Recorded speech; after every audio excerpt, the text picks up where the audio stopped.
வாழை விவசாயம் பண்ணுற விவசாயிகள் வந்து நல்லா யோசித்து தான் பண்ணுவாங்க.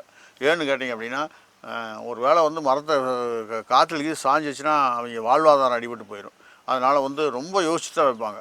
என்னுடைய சிஸ்டத்தில் வந்து எவ்வளோ காற்று அடித்தாலும் இந்த வாழை மரம் சாயவே சாயாது. அதுதான் இதில் இருக்கிற ஸ்பெஷலை.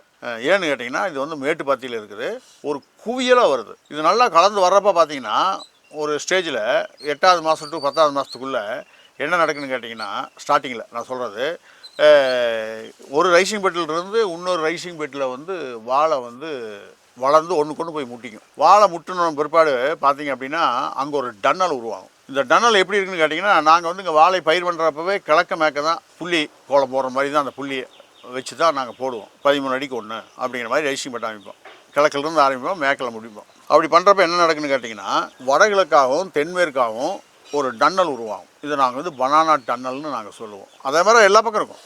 இதில் வந்து காற்று வந்து எந்த திசையிலிருந்து அடித்தாலும் அந்த டன்னல் வழியாக கிராஸ் பண்ணி போய் மறுபடியும் வந்து இது வந்து ஒரு குவியலாக வளருது, ஒரு குரூப்பாக வளருது.